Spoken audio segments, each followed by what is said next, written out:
Guys, welcome to tech and memes. हम लोग अब वीडियो जो पार्ट 2 है हमारे यूनिट 3 का डेटा एनालिटिक्स का, उसको देख लेते हैं एकेटीवी सिलेबस के लिए।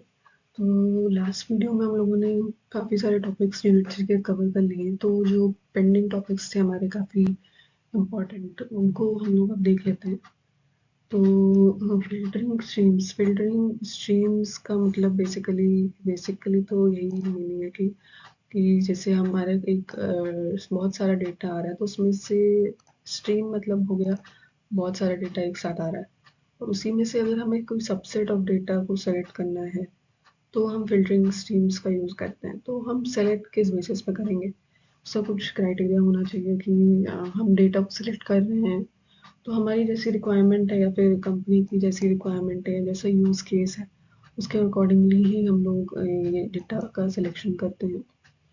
तो टाइम बेस्ड फिल्टरिंग बेसिकली ये होता है कि अगर हम लोग इजी टर्म्स में देखें तो हमें स्पेसिफिक टाइम पीरियड या विंडो में अगर कुछ, जैसे हमारा बहुत सारा डेटा आ रहा है उसमें, जैसे किसी एसबीआई बैंक का मान लीजिए, उसमें एसबीआई बैंक में बहुत सारे ट्रांजैक्शंस होते रहते हैं। तो एसबीआई डेटा अपना जो रिकॉर्ड करता है कि किस समय कौन सा ट्रांजैक्शन हुआ, तो वो टाइम के अकॉर्डिंगली हमारा उनके डेटाबेस में जाता रहता है, ऐड होता रहता है।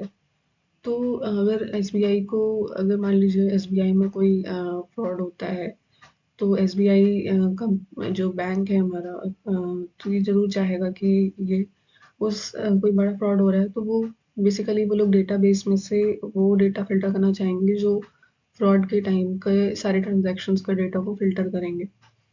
तो ये जो फ़िल्टरिंग होगी उसमें हम उस पर्टिकुलर टाइम का डेटा ही फ़िल्टर करेंगे पूरे डेटा में से, तो उसको हम कहेंगे टाइम बेस्ड फ़िल्टरिंग। तो स्पेसिफिक पीरियड या फिर टाइम पीरियड या विंडो में जो डेटा फॉलो कर रहा है, जैसा कि इसमें लिखा है एग्जांपल की, जैसे किसी दिन के कोई स्पेसिफिक घंटे में या फिर किसी हफ्ते के किसी स्पेसिफिक दिन में, या फिर हो सकता है किसी साल का डेटा हो, कुछ भी हो सकता है। तो उसके लिए हम जब अगर उस हिसाब से अगर एनालाइज करते हैं ट्रेंड्स या पैटर्न्स को, तो उसको हम लोग बोलते हैं टाइम बेस्ड फिल्टरिंग, है ना। तो टाइम बेस्ड फिल्टरिंग हमारा ये हो गया। उसके बाद अगर हमें डेटा को किसी एट्रीब्यूट या कैरेक्टरिस्टिक्स के बेसिस पर हमें फ़िल्टर करना है, तो उसको हम बोलेंगे एट्रीब्यूट बेस्ड फ़िल्टरिंग। इसमें बेसिकली होता है कि ऐसे डेटा पॉइंट जो एक पर्टिकुलर कह सकते हैं कि थ्रेशोल्ड या रेंज हो सकती है। थ्रेशोल्ड मतलब हो सकता है कोई, हमने कह दिया कि अगर हमारा टेम्परेचर 20 डिग्री सेल्सियस होगा, तो ये कितने टाइम तक 20 डिग्री सेल्सियस रहा है इस पूरे साल, तो इसको हमें निकालना है। तो ये थ्रेशोल्ड हो गया। और रेंज हो सकता है कि जैसे हमने कह दिया कि हमें ऐसा डेटा निकालना है जिस दिन 20 डिग्री टू 30 डिग्री सेल्सियस की रेंज में टेम्परेचर रहा है हमारे सिटी में, उसका डेटा हमें निकालना है वेदर डिपार्टमेंट को। तो ये हमारा एट्रीब्यूट बेस्ड फिल्टरिंग हो गया।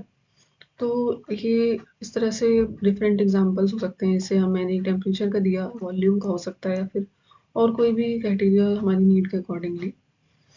एंड उसके बाद हमारा आ जाता है pattern based filtering. Pattern based filtering basically होता है कि अगर हमारा जो डेटा स्ट्रीम आ रहा है उसमें हमें पैटर्न और सीक्वेंस को क्वालिफाई करने वाले डेटा पॉइंट्स को ही हमें फिल्टर करना है। तो इसको हम कहाँ पे बेसिकली यूज़ करते हैं, जिससे कि डेटा पॉइंट्स जो एक certain sequence of events follow करते हैं या फिर मीट अ स्पेसिफिक कंडीशन, जिसको उन्हीं को सेलेक्ट करना है।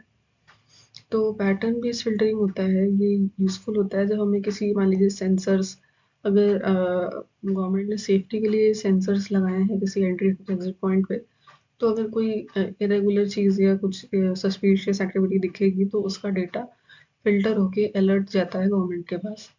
उसी तरह आईओटी डिवाइसेस हो गए हमारे, जिससे कि हमारे बहुत सारे आईओटी डिवाइसेस आजकल मार्केट में हैं, तो उनमें भी बेसिकली सेंसर्स या फिर सिग्नल्स के थ्रू एक स्पेसिफिक पैटर्न या सीक्वेंस जब वो रिकॉर्ड करते हैं तो वो सिग्नल सेंड करते हैं। तो ये बहुत सारे डेटा जो आ रहा है लगातार, उसमें से एक पैटर्न और सीक्वेंस वाले डेटा को सिलेक्ट करना है।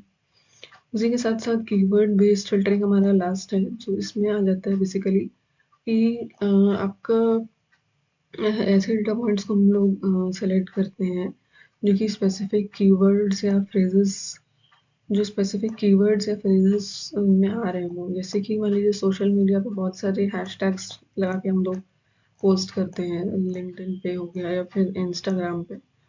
तो हमें अगर ऐसे पोस्ट चाहिए जो हो सकता है न्यू ईयर के हों, तो हम हैशटैग न्यू ईयर करके सर्च करते हैं।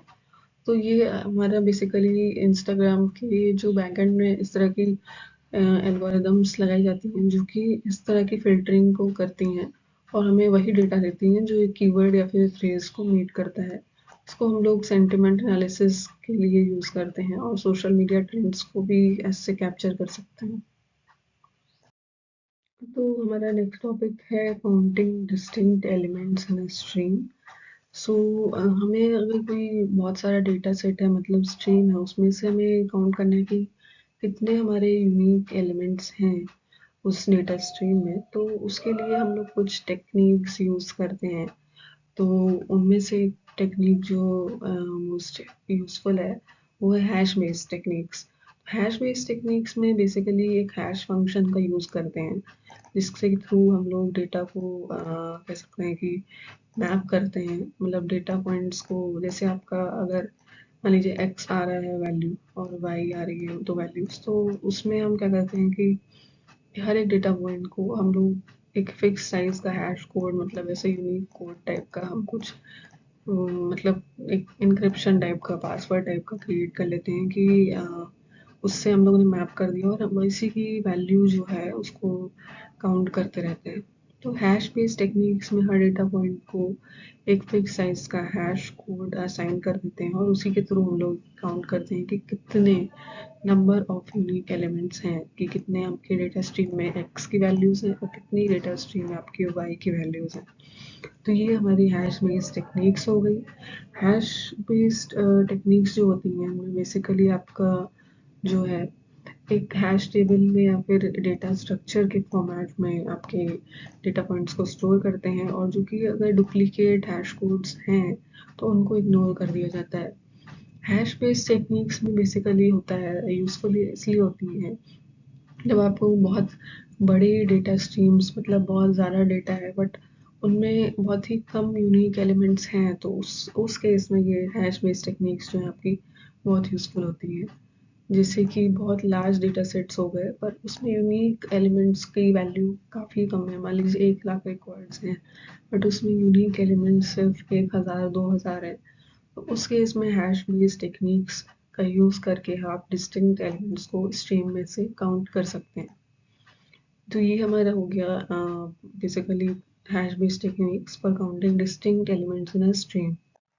नेक्स्ट हमारा जो मेथड है डिस्टिंक्ट एलिमेंट्स को काउंट करने का वो है काउंट मिन स्केच। इस टेक्निक में बेसिकली हम लोग प्रोबेबिलिस्टिक डेटा स्ट्रक्चर का यूज़ करते हैं जिसको बोलते हैं काउंट मिन स्केच, ताकि हम फ्रीक्वेंसी को एस्टिमेट कर पाएँ कि जो हमारे हर डेटा पॉइंट है उसकी कितनी फ्रीक्वेंसी है। मान लीजिए हमने जैसे एग्जांपल देखा था एक्स और वाई का, तो एक्स और वाई की कितनी फ्रीक्वेंसी है, मतलब फ्रीक्वेंसी मतलब हर 1000 डेटा में कितने एक्स आ रहे हैं और हर 1000 डेटा पॉइंट्स में से कितने वाई आ रहे हैं। तो जैसे मान लीजिए हर 1000 डेटा पॉइंट में 10 एक्स आ रहे हैं और हर 1000 डेटा पॉइंट में 15 वाई आ रहे हैं, तो ये फ्रीक्वेंसी हो गई। 15 बार मतलब वाई आ रहा है और 15 बार एक्स आ रहा है। काउंटमिन स्केच में बेसिकली होता है एक हैश फंक्शन का यूज़ करता है ताकि हर एक डेटा पॉइंट को एक काउंटर से मैच करते हैं।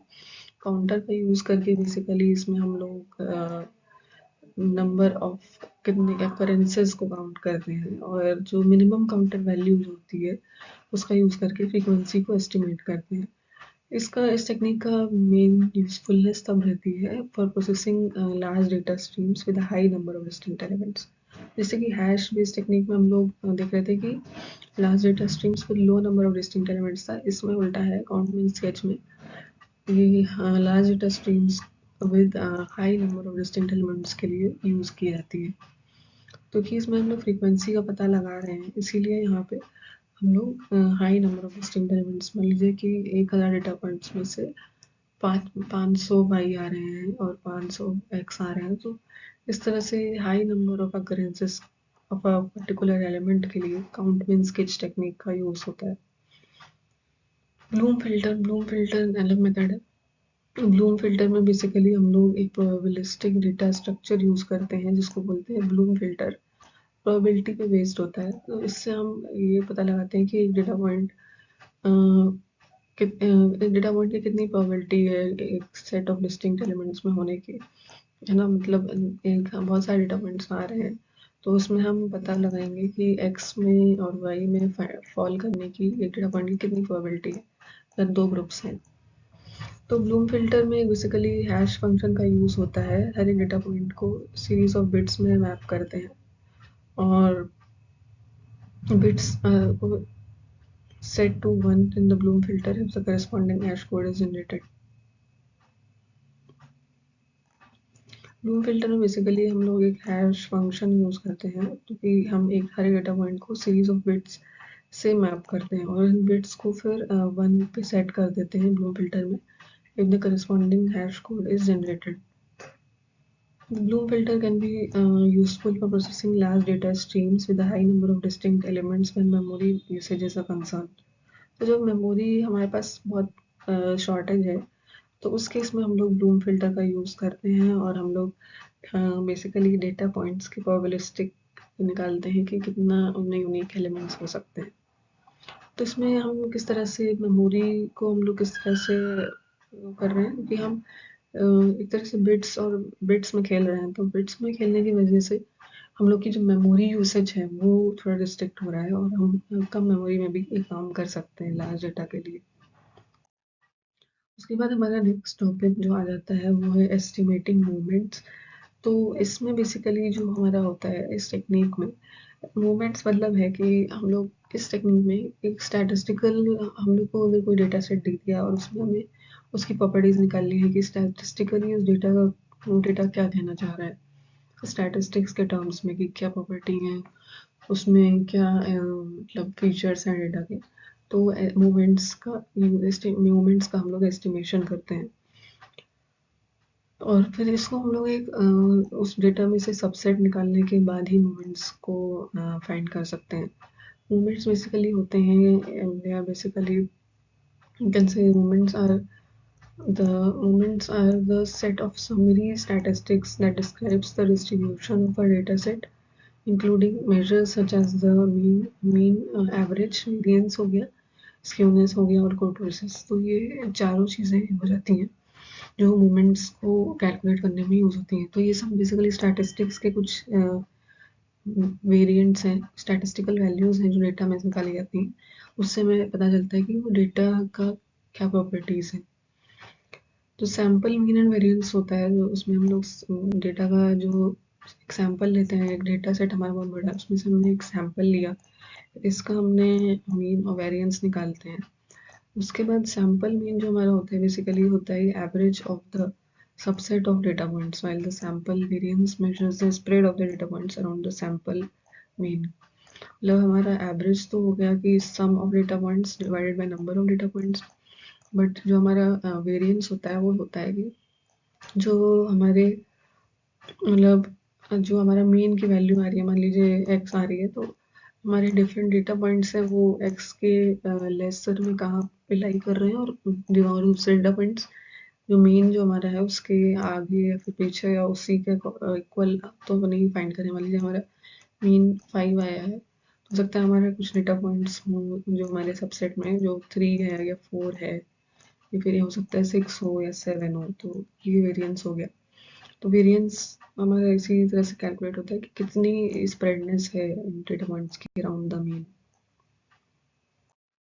उसके बाद काउंट मीन स्केच जो हमने पढ़ा था डेटा स्ट्रक्चर, इसमें जो होता है फ्रीक्वेंसी ऑफ डेटा पॉइंट और the number of distinct elements in stream को काउंट करने के लिए यूज होता है।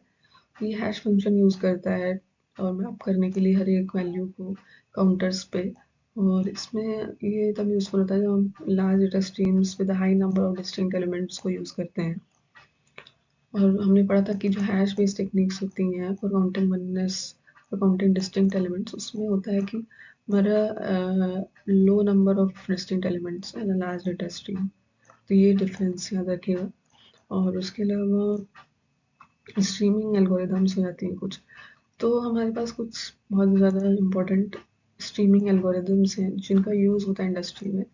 To estimate the movements in data stream. तो अगर हमारे पास डेटा स्ट्रीम है, बहुत ज़्यादा बड़ा डेटा जो आ रहा है रेगुलरली, तो हम लोग AMS एल्गोरिदम का यूज़ करते हैं, और साथ ही साथ ग्रीन वॉल्ड खन्ना एल्गोरिदम जो बहुत फेमस है, इनका यूज़ करके हम movements of a data stream निकाल सकते हैं, है ना। तो अभी इससे पहले हमने देखा था कि मूवमेंट एस्टिमेट करने के लिए हम लोग सैम्पल मीन, वेरिएंस, कुर्टोसिस, स्क्यूनेस वगैरह निकाल रहे थे डेटा की, और इसी के साथ साथ कुछ एल्गोरिदम्स भी हैं, जैसे कि हमारी AMS एल्गोरिदम हो गई, और ग्रीनवॉल्ड खन्ना एल्गोरिदम, इनका यूज़ होता है मूवमेंट्स ऑफ डेटा स्ट्रीम निकालने के लिए।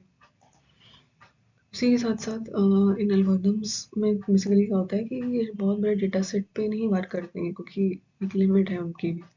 तो वो एक सैंपल लेती हैं डेटा में से, और उससे एस्टिमेट करती हैं कि उस पूरे डेटा सेट की कितनी मूवमेंट्स की वैल्यू हो सकती है। तो ये एल्गोरिदम्स बेसिकली डिज़ाइंड होती हैं, ये मतलब लार्ज डेटा स्ट्रीम्स को हैंडल करने के लिए यूज़ होती हैं with a low memory footprint. मतलब लो मेमोरी फुटप्रिंट इस वजह से, क्योंकि बेसिकली ये लोग आपके जो हैं एल्गोरिदम्स, ये काफ़ी स्मॉल डेटा सेट ले रही हैं उस लार्ज डेटा सेट में से, फॉर एस्टिमेटिंग फॉर फुल। तो इसलिए इसमें मेमोरी यूसेज है वो थोड़ा कम हो जाता है, जिससे कि आपको मेमोरी स्पेस बचती है, और आपके खर्चे कम होते हैं मेमोरी के टर्म्स में। तो ये हमने देख लिया कि हम कैसे मूवमेंट्स को एस्टिमेट करते हैं थ्रू सम एल्गोरिदम्स, और कैसे काउंटमैन स्केच का भी यूज़ होता है हम एक तरीके से। तो हम लोग देख लेते हैं काउंटिंग वननेस इन अ विंडो। काउंटिंग वननेस इन अ विंडो मीन्स हो जाता है कि अगर हमारे पास जैसे डेटा है 1 2 3 7, उसके बाद 9 है, फिर उसके बाद 12 है। तो हमने एक विंडो बना ली कि जैसे 3 7 9 बहुत बड़े डेटा सेट में से एक स्मॉल विंडो हमने सेलेक्ट कर ली, और उसमें इन्हें देखना है कितने यूनिक एलिमेंट्स हैं। तो इसमें हमारे पास 3 यूनिक एलिमेंट्स हैं। तो ये हमारा एक इस तरीके से स्मॉल एग्जांपल है कि हम कैसे पैटर्न्स को या फिर कुछ एरर्स को कैसे डिटेक्ट कर सकते हैं डेटा में। तो इसका मतलब अगर हमारे पास बहुत बड़ा डेटा है, उसमें से हमें कुछ पैटर्न्स फाइंड करने हैं, या फिर कोई हमें एरर्स वगैरह उसमें डिटेक्ट करनी है, तो काउंटिंग वननेस इन अ विंडो का यूज़ करते हैं। इसके तरीके होगा जैसे कि ब्लूम फिल्टर टेक्निक, हमने अभी देखी थोड़े टाइम पहले इस ब्लूम फिल्टर के बारे में, जिसमें कि Bloom filter data structure use करके बिट्स के थ्रू हम लोग मेमोरी को कम यूज़ करके हम लोग probabilistic data structure Bloom filter का यूज़ करके हम लोग पता कर रहे थे कि कितना डिस्टिंक्ट एलिमेंट्स हैं। स्लाइडिंग विंडो टेक्निक हो गया। स्लाइडिंग विंडो टेक्निक में बेसिकली क्या होता है कि हम जैसे अभी हमारी विंडो 3 7 9 पे है, उसके बाद हमारी विंडो 2 3 7 पे हो गई, तो ये हमारी विंडो स्लाइड हो रही है। इसी तरह फिर हो सकता है 1 2 3 पे आ जाए हमारी विंडो, तो ये स्लाइडिंग विंडो टेक्निक हो गया। काउंटमैन स्केच हमने अभी देखा ही है कि कैसे उसमें काउंटमैन स्केच डेटा स्ट्रक्चर का यूज़ करके हम लोग प्रोबेबिलिटी के थ्रू फ्रीक्वेंसी हम लोग फाइंड कर रहे थे कि कितने यूनिक एलिमेंट्स आपके एक डेटा स्ट्रीम के सबसेट में हैं। तो हम लोग अब देख लेते हैं नेक्स्ट इम्पॉर्टेंट टॉपिक जो है कि decaying window. Decaying window basically होता है कि किसी डेटा स्ट्रीम में से हम लोग मतलब जो हमारे रिसेंट के डेटा पॉइंट्स हैं उनको ज़्यादा वेट देना, और जो हमारे पुराने डेटा पॉइंट्स हैं उनको कम वेट देना। इससे क्या होता है कि हम किसी डेटा स्ट्रीम को हम लोग उसमें अगर कोई पैटर्न्स आ रहे हैं टाइम के साथ, तो उसको हम लोग एनालाइज कर सकते हैं कि क्या उसमें कुछ पैटर्न्स हैं। तो उसकी कुछ टेक्निक्स होती हैं, जैसे कि एक्सपोनेंशियल डिके हो गया। एक्सपोनेंशियल डिके में बेसिकली हम लोग एक्सपोनेंशियली डिक्रीजिंग वेट्स देते हैं डेटा पॉइंट्स को, जिससे कि अगर उनके टाइम के अकॉर्डिंग, उससे क्या होता है कि जो वेट देते हैं हम लोग डेटा पॉइंट को, वो एक फंक्शन से दिया जाता है जिसकी वैल्यू होती है w weight of ith data point equal to alpha into 1 minus beta into i. तो जहाँ पे आई की वैल्यूज होती है, आई बेसिकली होता है index of the data point in the window. मतलब जैसे कि हमारे एरेज में इंडेक्सिंग होती है 0 1 2 3 ऐसे, तो उसी तरह डेटा पॉइंट की इंडेक्सिंग यहाँ पे आई होती है। अल्फा जो हमारा होता है ये स्केलिंग फैक्टर हो जाता है, और जो बीटा होता है ये हमारा डिके रेट हो जाता है।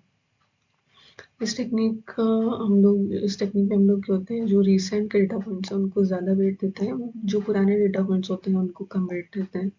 तो इनसे हम एक पैटर्न्स को एनालाइज कर सकते हैं डेटा में कि कुछ अगर हमारे पास यूजफुल पैटर्न्स या एनोमलीज या एरर है तो वो हम लोग इस टेक्निक से प्रेडिक्ट कर सकते हैं, जो कि है एक्सपोनेंशियल डिके।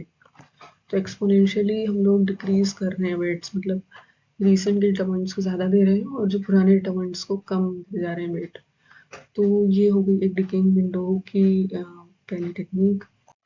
उसके बाद एक और मेथड होता है मूविंग एवरेज। मूविंग एवरेज में क्या होता है कि हम लोग इसमें कंप्यूट करते हैं एवरेज किसी स्लाइडिंग विंडो का जो डेटा पॉइंट्स में जा रही है। जैसे जहाँ पे हम लोग जो वेट्स होते हैं डेटा पॉइंट्स के वो वेटेड फंक्शन के थ्रू दिया जाता है। वेटेड फंक्शन जो होता है उसके थ्रू हम लोग वेट्स देते हैं किसी डेटा पॉइंट को, और जिसमें हम लोग रिसेंट डेटा पॉइंट्स को ज़्यादा वेट दे देते हैं, जैसे कि हमने अभी एक्सपोनेंशियल डिके टेक्निक में भी देखा।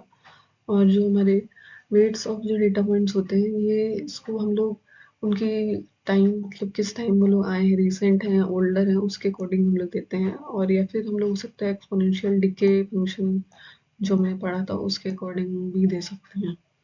तो मूविंग एवरेज में होता है कि जो हमारी जो विंडो है जो डेटा पॉइंट्स में, जैसे कि हमारा 1 हो गया, 3 हो गया, 4 हो गया, 5 हो गया, 7 हो गया, उसके अलावा यहाँ पे 9 है, 11 है। तो जो हमारी विंडो है वो पहले हो सकता है 1 3 4 पे हो, फिर उसके बाद 3 4 5 पे हो, फिर 4 5 7। तो इस तरह से मूव करती रहती है विंडो, और उसी के साथ साथ हम लोग वेट्स असाइन करते रहते हैं मूविंग विंडो के साथ यूजिंग एक्सपोनेंशियल डिके टेक्निक, और हो सकता है कोई अलग वेटेड फंक्शन फॉर्मूला यूज करें। तो ये हो गया weight moving averages technique for basically for our exponential decay, right?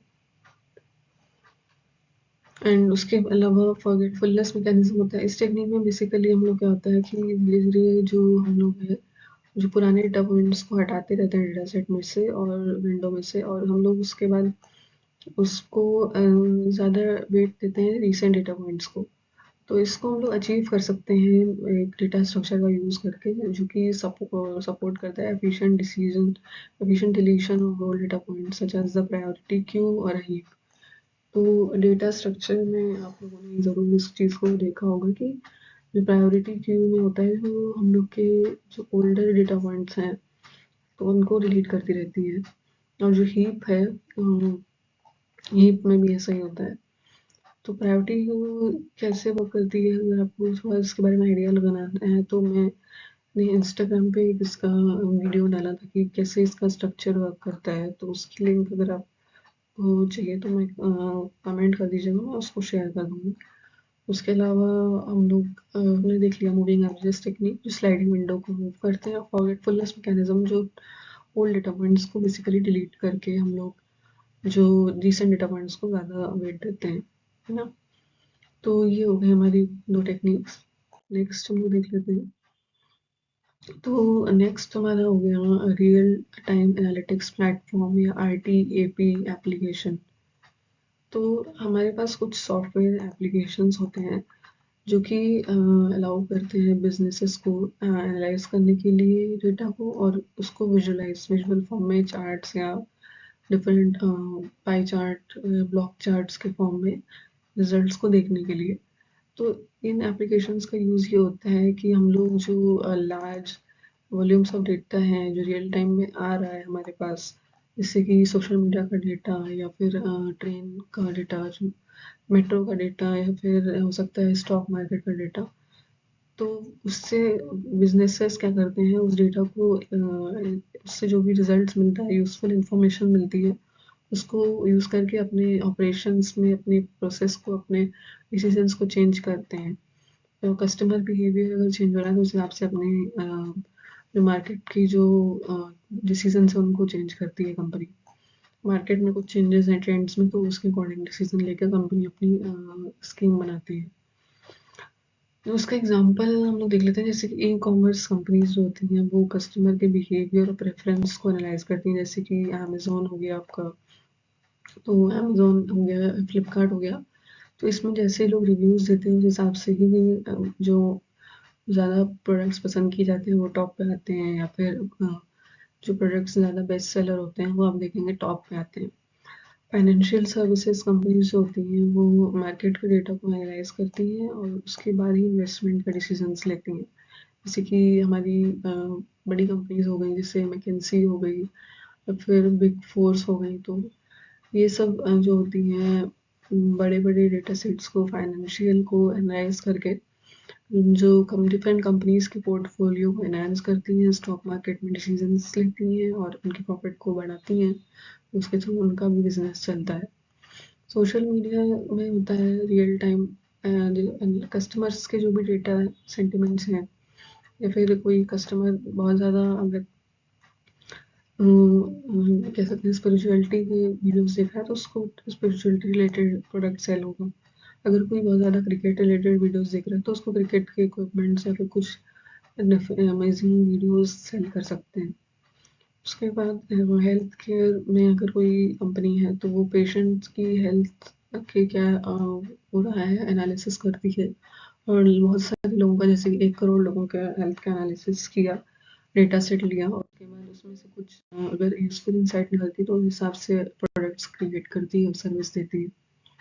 Transportation companies भी यही करती हैं कि वो अपने कॉस्ट को रिड्यूस करने के लिए देखती हैं कि जैसे ओला हो गई, उबर हो गई, तो ये लोग बेसिकली क्या करते हैं कि ये कंपनीज हम लोग जब राइड करते हैं तो ऐसी रूट्स पे मोस्टली सजेस्ट करती हैं जहाँ पे आपकी जो कॉस्ट सेविंग है वो सबसे मैक्सिमम रहे, ताकि इनके प्रॉफिट्स को ऑप्टिमाइज किया जा सके। तो इसमें भी आपका रियल टाइम जो डेटा राइडर्स देते हैं या फिर जो उनके राइड पार्टनर्स देते हैं तो उसके थ्रू ही ये होता है। तो बेसिकली एक तरह के सॉफ्टवेयर एप्लीकेशंस के थ्रू होता है, क्योंकि आपके हमारे हमने जो भी डिफरेंट टेक्निक्स पढ़ी, ये एस्टिमेटिंग मोमेंट्स, काउंटिंग वननेस इन अ विंडो, डिकेइंग मोमेंट्स और डिफरेंट टेक्निक्स पढ़ी, उनका यूज़ इन्हीं सॉफ्टवेयर एप्लीकेशंस में होता है बैकएंड में। तो इसी से हम लोग को रिजल्ट्स मिलते हैं इन सब यूजर्स के लिए। तो इसके कुछ case studies, real life examples हम लोग देख लेते हैं, जैसे कि हमारे रियल टाइम सेंटिमेंट एनालिसिस का यूज़ जो बिजनेसेस को अपने कस्टमर्स के जो भी मतलब कस्टमर खुश है या खुश है, या फिर कस्टमर को कौन सा प्रोडक्ट पसंद आ रहा है तो उसका सेंटिमेंट एनालिसिस करते रहते हैं कंपनीज हर समय।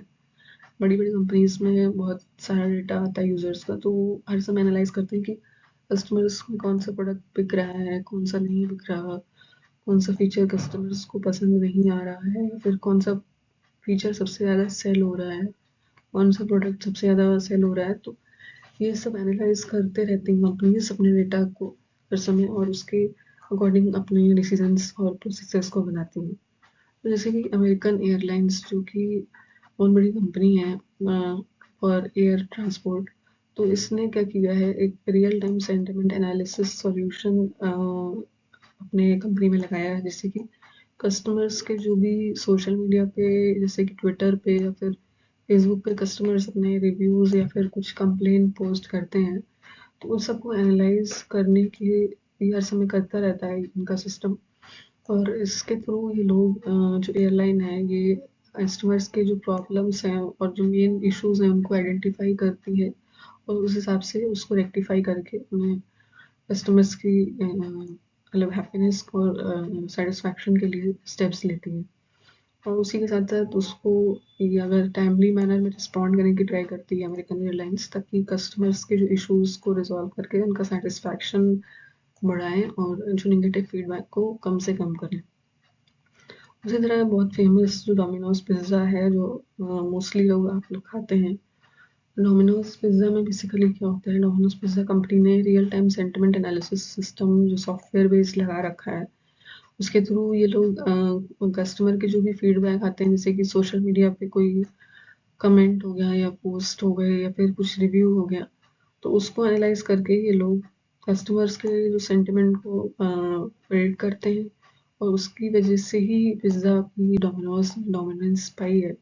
ये इन्होंने क्विकली आइडेंटिफाई किया कि कस्टमर के मेन इश्यूज क्या हैं और कैसे ये लोग इम्प्रूव कर सकते हैं अपने प्रोसेस को, इसी वजह से डोमिनोज जो पिज़्ज़ा लैंडस्केप में काफ़ी ज़्यादा टॉप पे है, क्योंकि इन्होंने कस्टमर सेटिस्फेक्शन को मेन प्रायोरिटी दी है, और साथ ही साथ इन्होंने कॉस्ट भी ऑप्टिमाइज़ की है। बट इनके साथ साथ इनका कस्टमर सेंटिमेंट एनालिसिस जो रहा है, उसकी वजह से ये लोग नेगेटिव फीडबैक को कम से कम कर सकते हैं।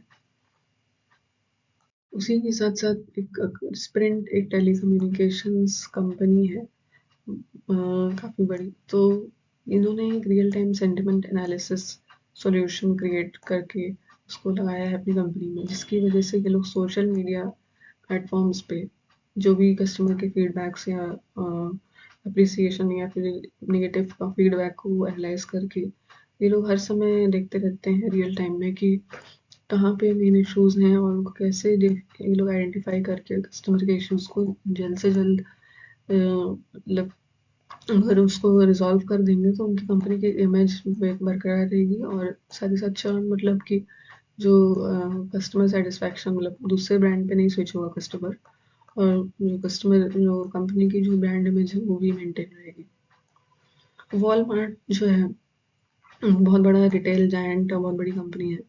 उन्होंने भी एक real time sentiment analysis solution लगाया है, सोशल मीडिया को मॉनिटर करता है और ये डिफरेंट ट्रेंड्स को भी बताता है कि क्या चल रहा है मार्केट में, कस्टमर्स क्या चीज़ पसंद कर रहे हैं, और साथ ही साथ कैसे ये लोग अपने प्रोडक्ट को इम्प्रूव करके अपनी डिफरेंट सर्विसेज को या प्रोडक्ट्स को बेहतर कर देंगे, ताकि कस्टमर दूसरी कंपनी में ना जाए, प्लस इनके जो पुराने कस्टमर्स हैं वो भी मतलब खुश रहें।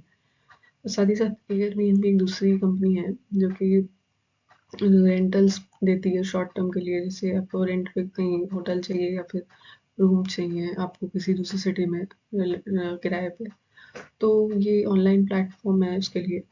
तो इसमें बेसिकली इन लोगों ने कस्टमर फीडबैक के लिए सोशल मीडिया पे real time sentiment analysis solutions लगाए हैं। इसके थ्रू ये लोग देखते रहते हैं कि कैसे ये लोग अपनी सर्विस को, रेंटल सर्विस को और किराए वाली सर्विस को इम्प्रूव कर रही हैं यूज़र्स के लिए।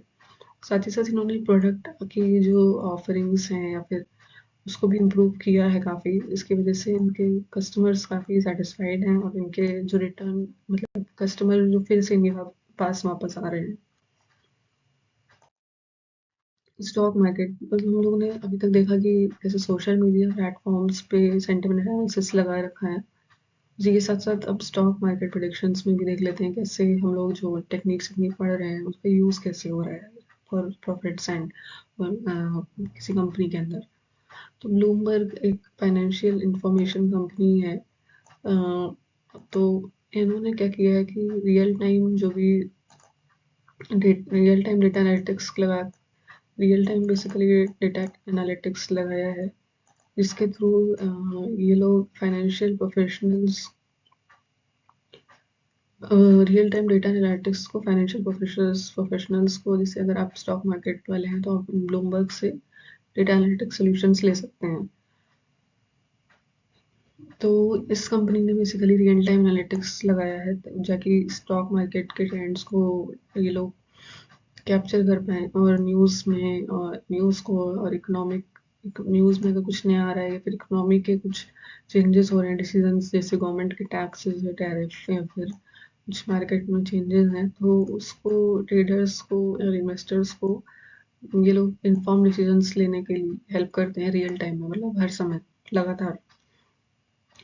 तो इसका भी यूज़ होता है कि मतलब हमने जो डिफरेंट टेक्निक्स पढ़ी थी, estimating movements, counting oneness, counting distinct elements, sample mean and variance and all, तो उन टेक्निक्स का बैक एंड में यूज़ करते हैं और यहाँ पे प्रिडिक्ट करते हैं फाइनेंशियली क्या करना चाहिए यूजर्स को।